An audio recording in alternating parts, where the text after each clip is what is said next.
Game 7. Do we start there or no? How can we not start with Game 7? Okay. We'll almost work backwards. Let's work backwards, but I do want to start off by saying, man, you look good, and I'm excited to be here. Back where it all started, Good to see you too. Yeah.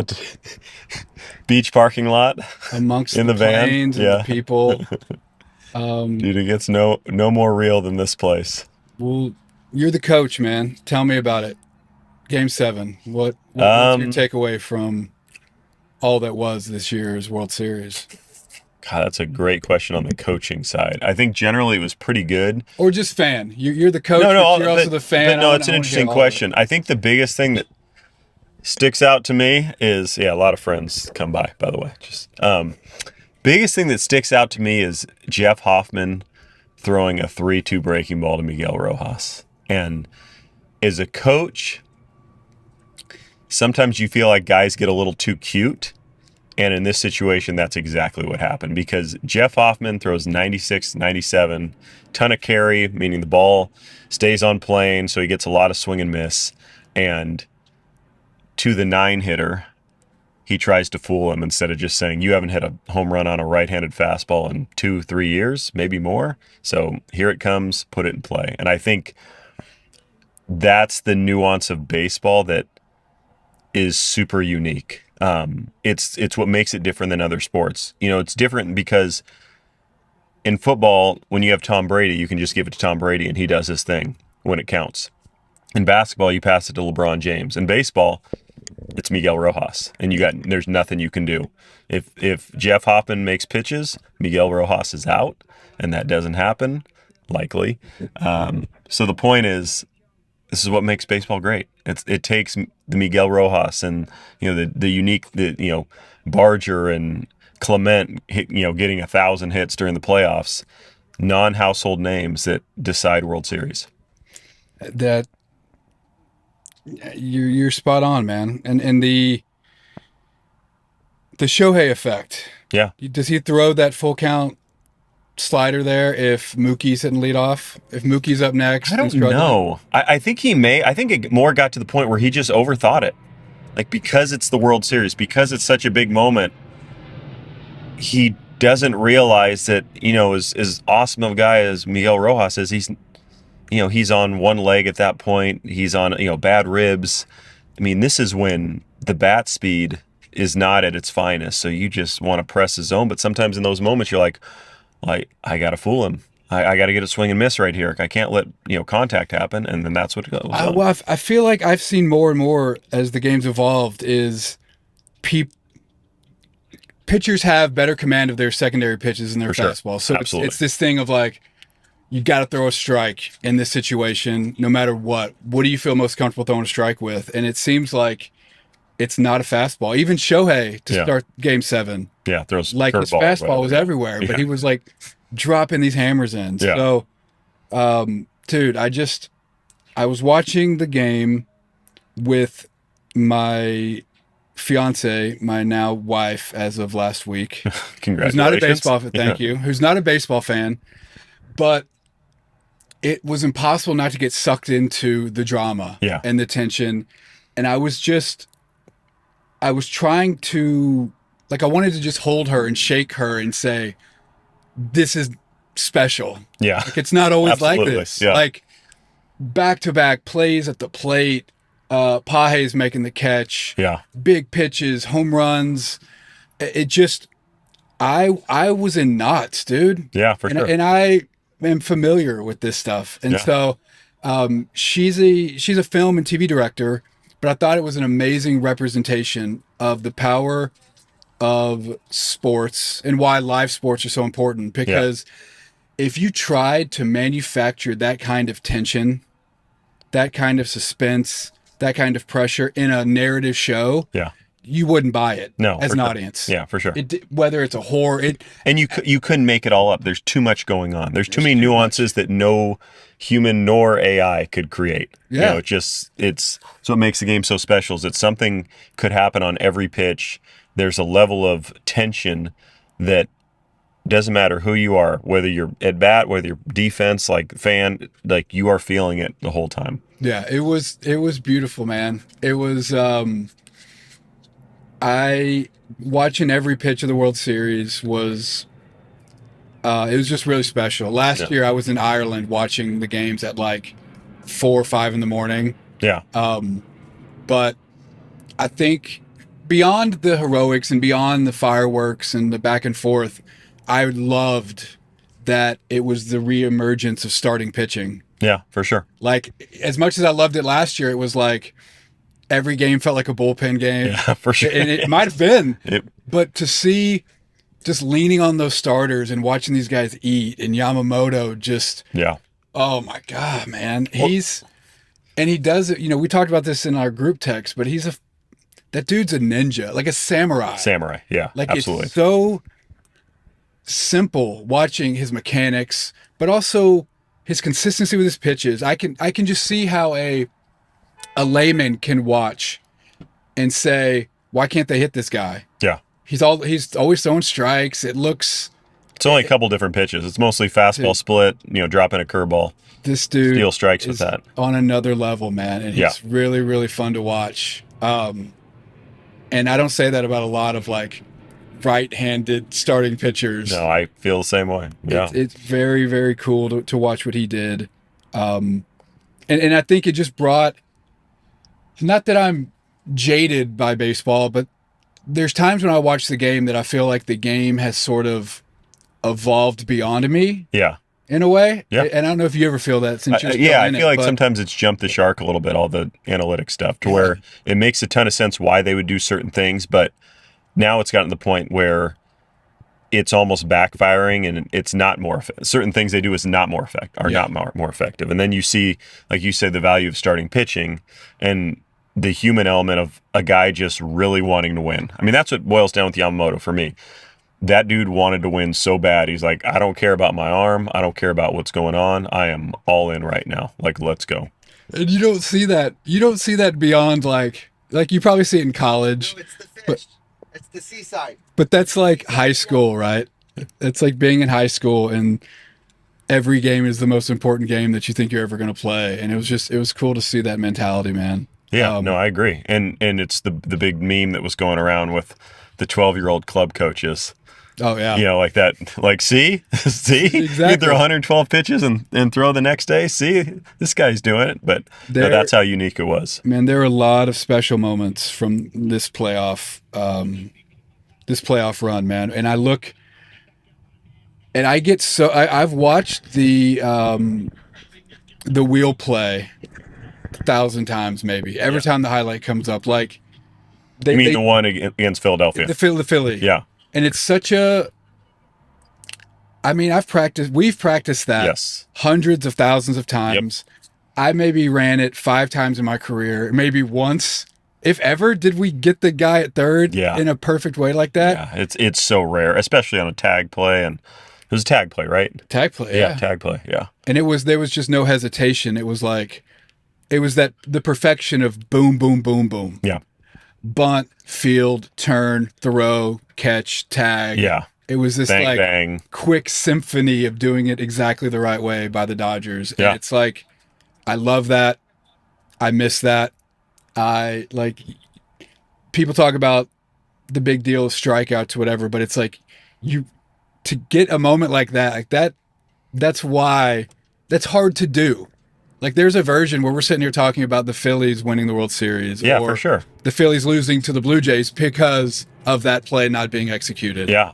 And my mind goes back to that wheel play a lot. And I'm glad that the press gave it the weight that it did for a while, because I don't know if a casual fan would have picked up on that. And especially when you don't, I mean, I don't even know if they ran a bunt play during the season. It's just like, ball down the, hard down the left side. Muncy, you got it.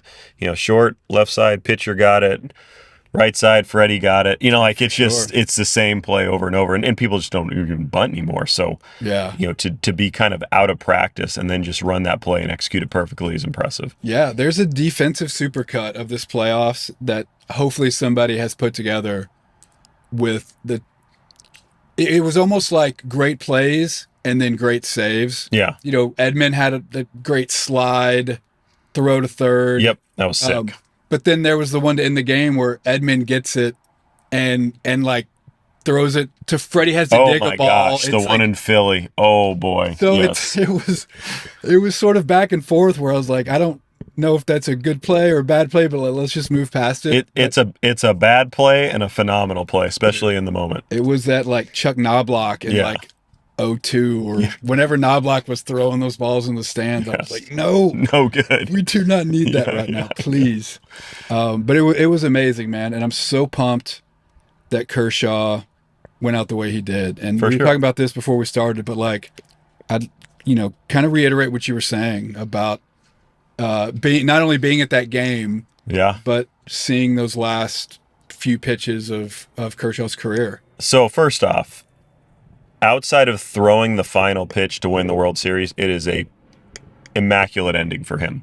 I mean, this dude has been so maligned for his playoff quote unquote failures, and yet people don't want to bring up that he was always out one more inning than he should have been because the bullpen was brutal or Mattingly was managing for his job, and it was a situation where, like you mentioned, you take away 5 innings from his playoff career, and it's pretty damn sparkling. It looks a lot like his regular season career. So for me, just seeing him go out as a winner that he is, especially when the dude always takes the ball. I mean, think about it. What was that, 14th inning? 14th inning, this dude is 38 or 37. He's on year 20 or whatever it is. I don't know exactly the numbers. And he is taking the ball in a game that matters. And I got in a little bit of a argument with a friend because he's like, well, that's what he's supposed to do. He's the long guy. And I got so frustrated in the Phillies game when they kind of hung him out to dry because I'm like, that can't be his last outing as a Dodger. Like, you just can't. The last time at Dodger Stadium, I couldn't stomach that. And I was with that same friend at Game 3 of the World Series, and the knots in our collective stomachs were ridiculous, like to the point where we could barely watch. And I'm watching him pitch against, I think it's Barger, and he's 3-1, 3-2, and he's fouling off sliders. And I'm thinking to myself, please God, do not walk him. And then Vladdy clears the bases with a double, and then we're intentionally walking the third batter because he needs to face 3 guys, and he's walking off in shame off the Dodger mound that he's dominated for 20 years. And so borderline was relieved that it just went like as it did. And it couldn't have happened to a more competitive dude that did it the right way, that always took the ball, refused to, kind of give in some sense, to where he could have easily retired after 21 or 20 and just didn't want to go out on a bad note. And having been that, a guy that blew out in 2011, speaking to myself now, and not wanting to go out on an injury and wanting to feel like you're still competent your last year, it was amazing how much I could kind of relate to that. It says a lot about Kershaw that at the end of his career, guys like you and I, who are essentially competition, right? Left-handed pitchers trying to get to the big leagues, are so protective of this guy who's had the storybook career, truly historic.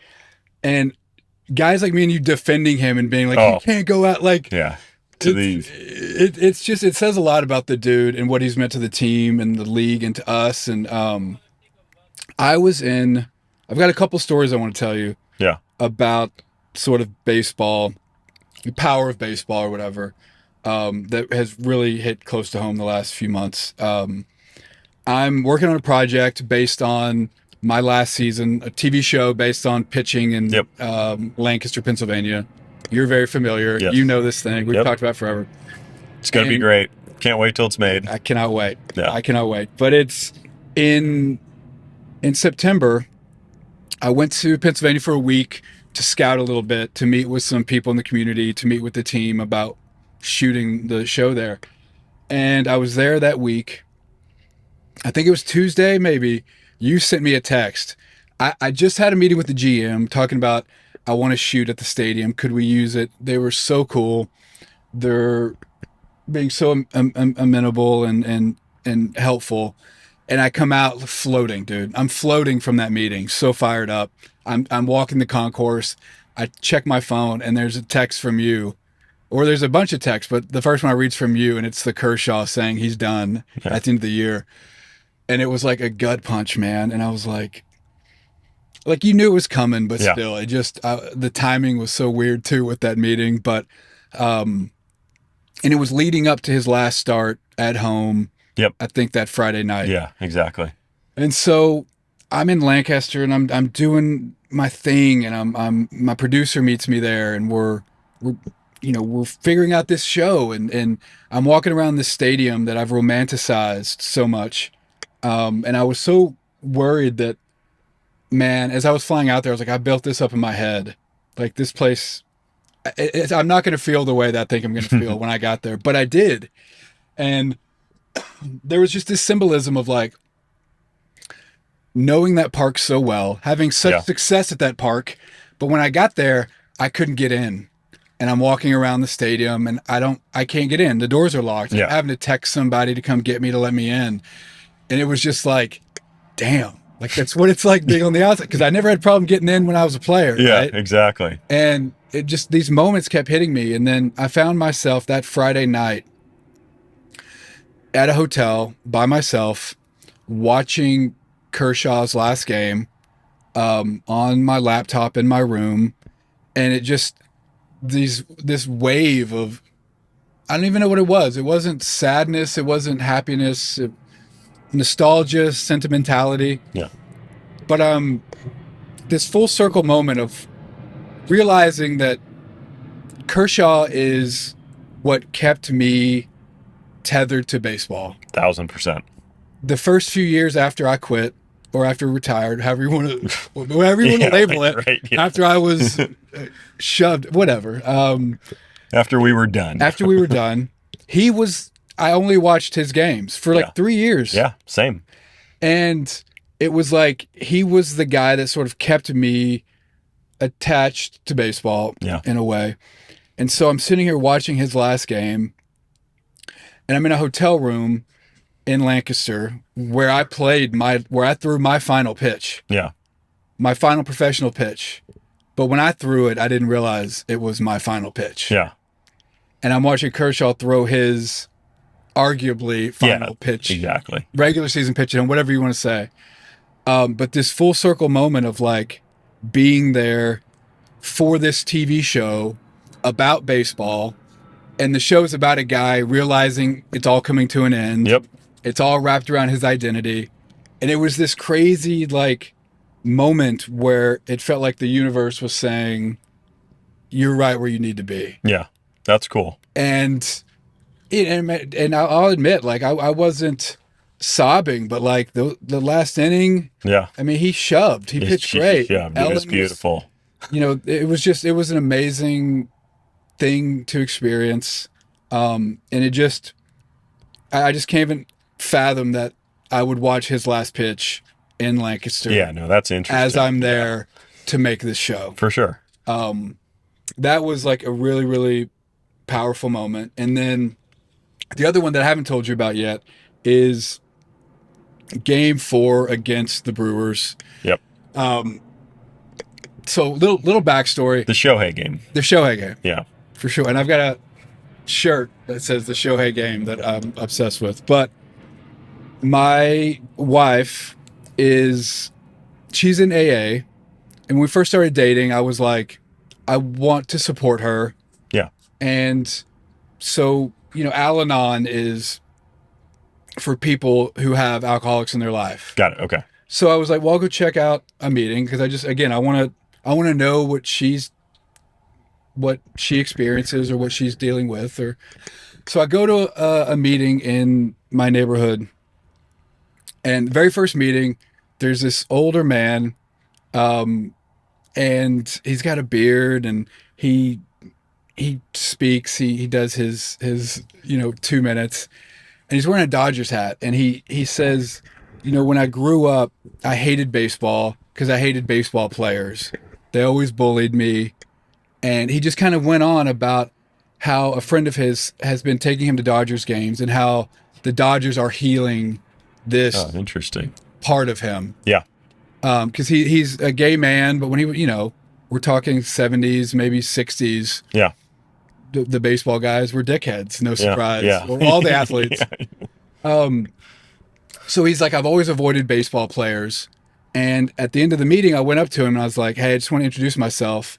I'm one of those guys that you've been avoiding your whole life. And he was like, I'm so sorry. I didn't. And I'm like, no, I get it. I Yeah. was like, dude, I get it. And I'm so glad you're going through this. And I'm so glad that the Dodgers are helping you. And so we talked Dodgers a bunch. And we've became friends, and I see him at meetings, but we've had coffee and hang out. And I get a text 3 hours before the Otani game. Yeah. And he's like, I got a ticket. You want to meet me there? It's like, of course. Yeah. So Yeah, exactly. I hop on my little electric bike, dude. I zoom up to the stadium, meet him there. Really cool seats, second level, but like we were up against the very back, right? We were Okay. the back row.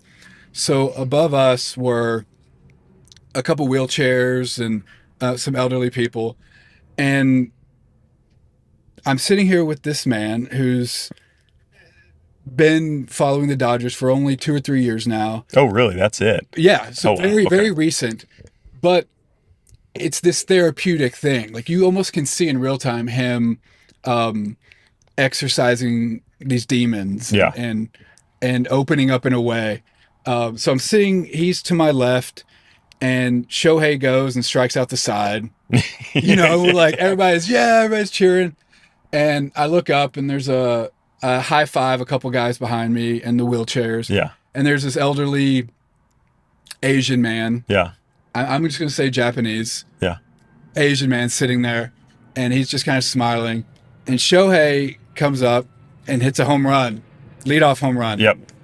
And Destroys it. Yeah. And so I'm standing here and I'm hugging and screaming this man from the Al-Anon meeting, and just seeing the look on his face and the joy, like a child, right? Like Correct. Yeah. a little boy. Like I'm not there with this 60-year-old man. I'm there with like an 8-year-old boy Yeah. who's like allowing himself to love this game.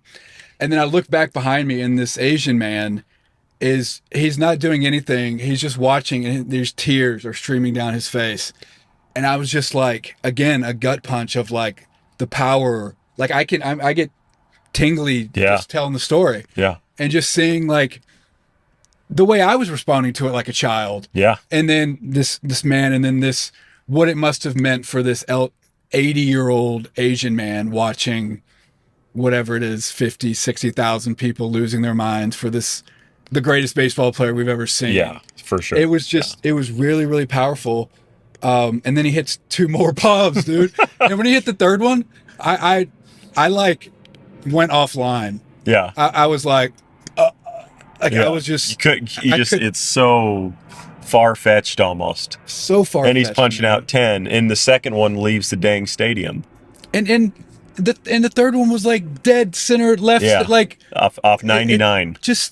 Unbelievable, man. And it was just this whole year again. I've been going so deep into this project, this baseball project, and it's almost like the universe is showing me the power of baseball. Yeah. Over and over and over and over again. So, you know, to bury the lead, it's been a while since we've done an episode. Yes, it is. We're excited to be chatting and to be recording and to be back out there. But like, it was what a year. What a 2025. What a 2025, man. Yeah, it's good when it's hard. The Yankees series, and this kind of circles back, and the Yankees series wasn't really hard. The Freddie moment was incredible. The 5th inning in Game 5 was fantastic, but after a while, it kind of felt like this is going to happen. The Blue Jays series, I didn't think they were going to win Game 7. Like, I wasn't sure they were going to win Game 6. So Yeah. that's what made, I think, 2025 fun, is that it was not a perfect ride, and this super team that was supposed to be fantastic was not fantastic and had holes and had warts, and you're trying to figure out how to fix it, and then they didn't really do anything at the deadline, but I guess that's what made it all awesome. It really did, man. And you know, it took things that you didn't expect, and I'm not even talking about like Roki closing games in the playoffs, but like if Kershaw doesn't win 10 games in the regular season, Yeah.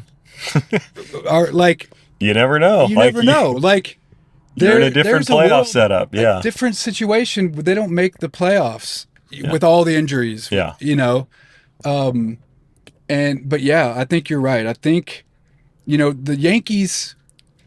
The Yankee series was almost like, hey, we just got to stay firm, and these guys are going to beat themselves. Yeah.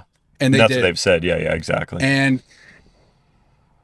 Toronto, even though a lot of people are giving Toronto guff in terms of like getting doubled up on second and the play at the plate and the lead, I don't think they really beat themselves. Like those No, guys, I mean, how many errors did they make? they yeah. Dude, I go back to this play it's kind of a nothing play, but in the moment you think about it. So Pages is up, runner on third, ball to Jimenez's left.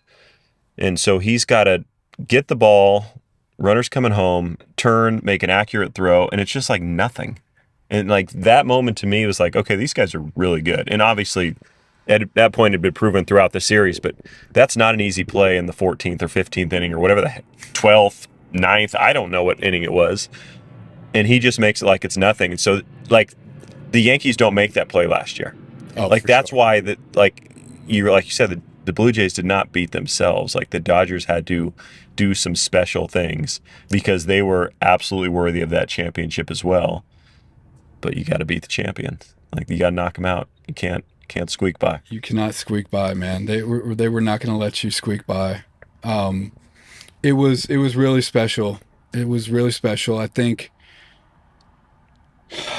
and it's a hard team to dislike, both teams. Yeah, for sure. Yeah. Like I see how the media is trying to make the Dodgers into like the Yankees. Yeah, of their- semi-villain. Yeah.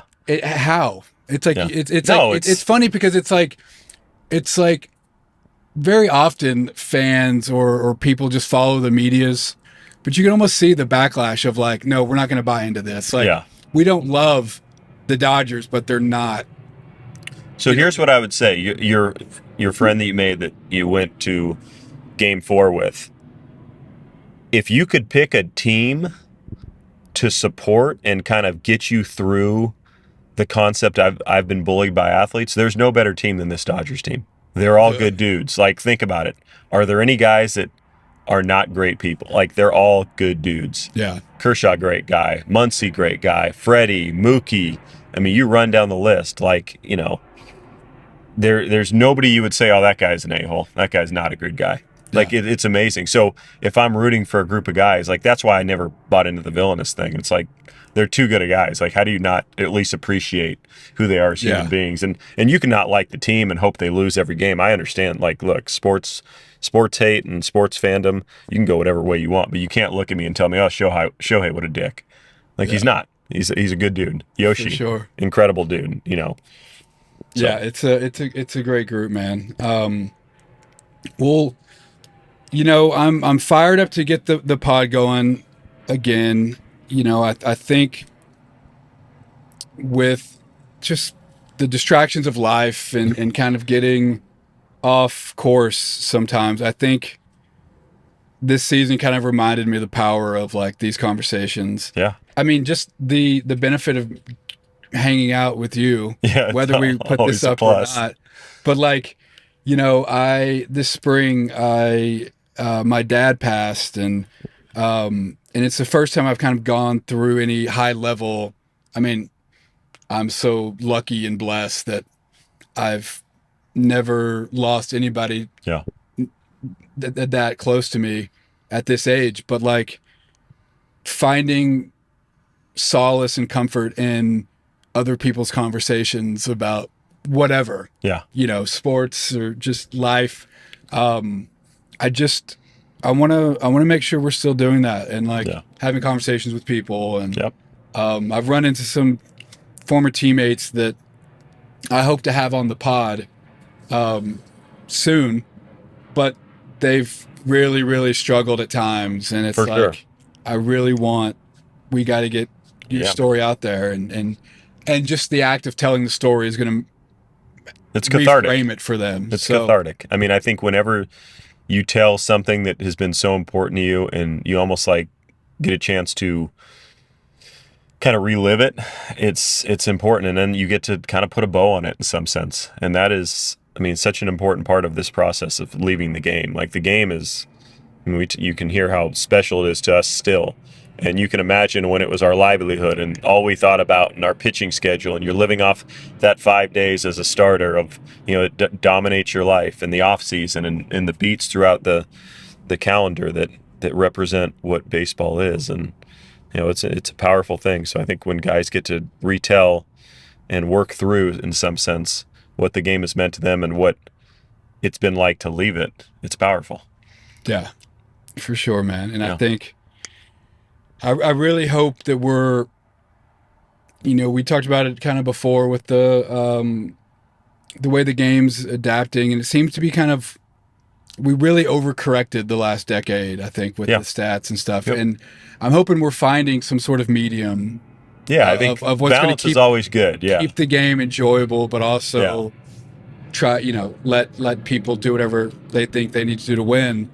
But I think we're seeing, I think we're seeing like a little revitalization of the sport. yeah, I just, totally agree. more people, and this was even before the World Series, just more people casually showing interest.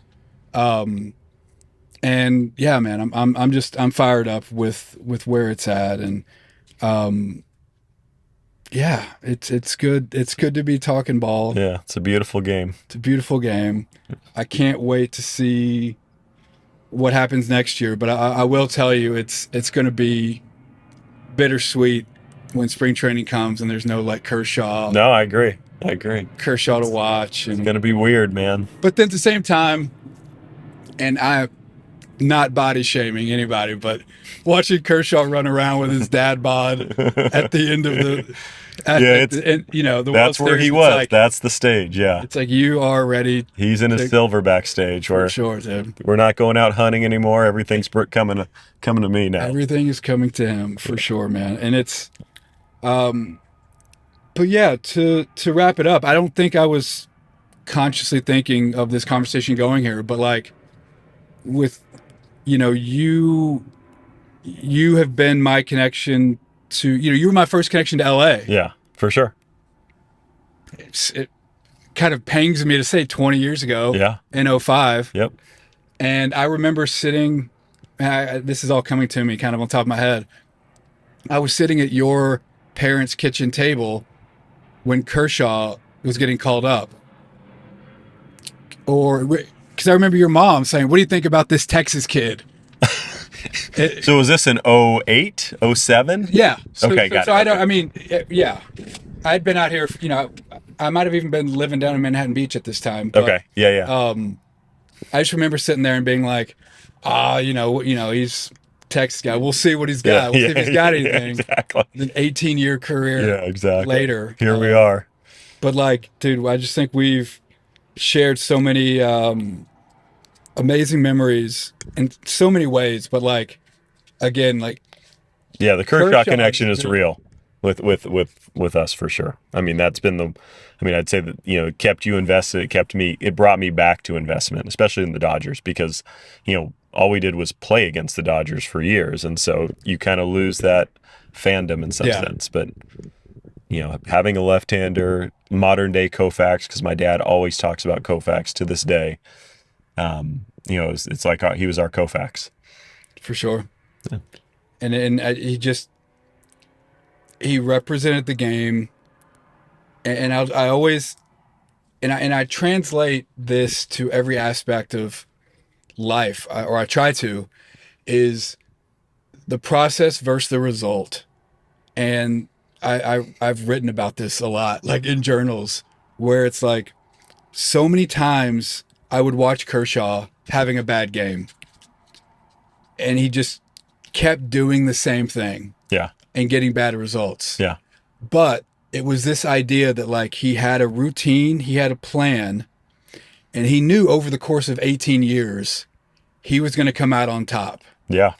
So all those games where like guys are jumping on those early cutters in, Yeah. doubles down the line, and you're just like, throw something away, and he wouldn't do it. But it's like, I know. it's that mentality of like trusting your approach, what you do well, and sticking to that, because Yeah. I feel like when I look back, that's what I would overthink it. I would throw the 3-2 slider to Yeah. Rojas because I was thinking, okay, they jumped to that fastball in. I need to be soft away today. Yeah. And it was like, as frustrating as those few moments were watching Kershaw in those games, that mindset, I think, is so important to just like find a routine, trust the process, and just not let the immediate results dictate. Because Yeah. It's unique. you look at that game, you look at the game against the Diamondbacks, you know, where he didn't get out of the first inning in the man, playoffs. yeah. And it's like, that was one of the most awful moments of his career. But Yeah.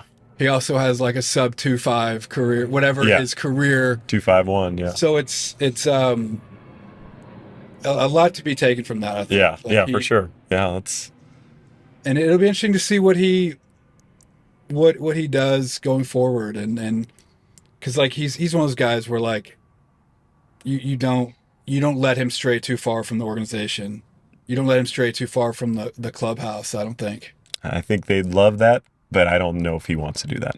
I think he's happy being a crossing guard and walking the kids to school, and you know, that's But I agree.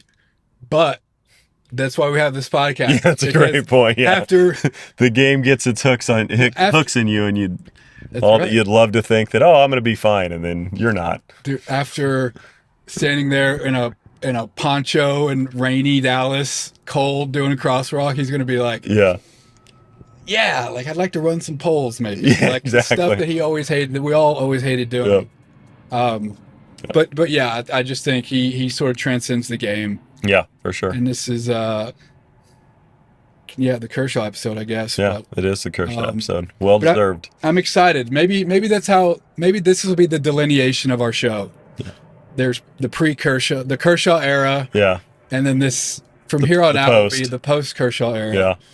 And we can divide up the show in those two sectors. But it's good to see, man. Yeah, you too, I'm man. excited to be back on here. Yeah. I really want to make sure that the community is engaged with us in a way that I want feedback from people this time. Not that we didn't before, but Yeah. like send us people that you think might be a good guest.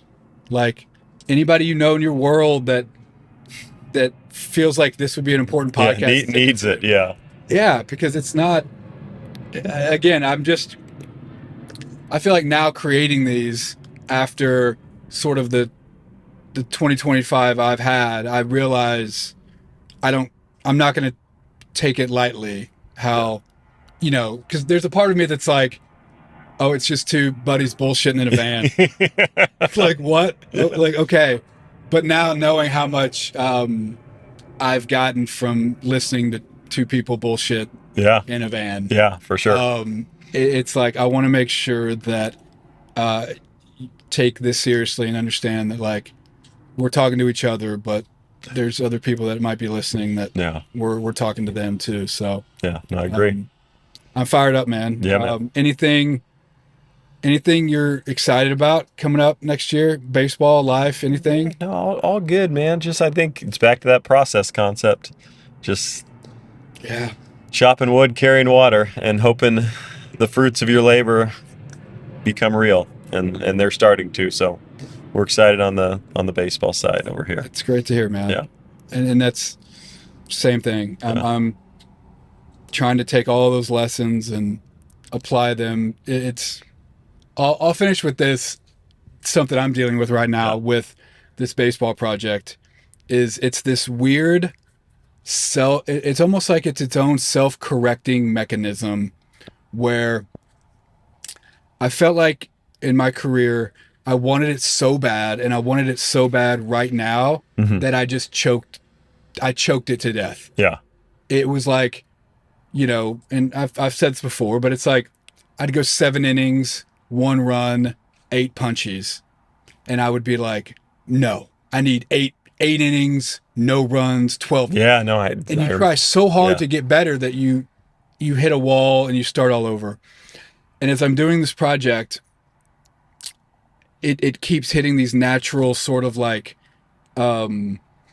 Speed bumps. No, like the opposite actually. Almost like Mario Kart. Okay. Where like things are going and I'll hit like a little speed, like a hyper speed Oh, thing. nice.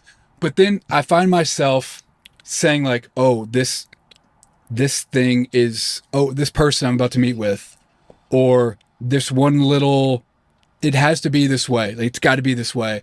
And I find myself squeezing it really hard again. Yeah.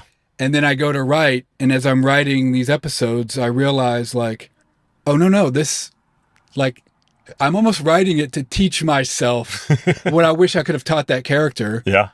But it's just it's happening in real time where I'm having to catch myself. Yeah.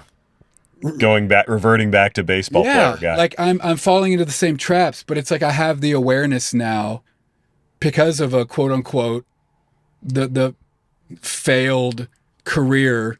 And again, that's not even the right way I want to frame it, but it's like because of making those mistakes. Yeah. My instinct is to still make the mistakes, but I'm able to catch them and be like, nope, this is gonna happen the way it's gonna happen.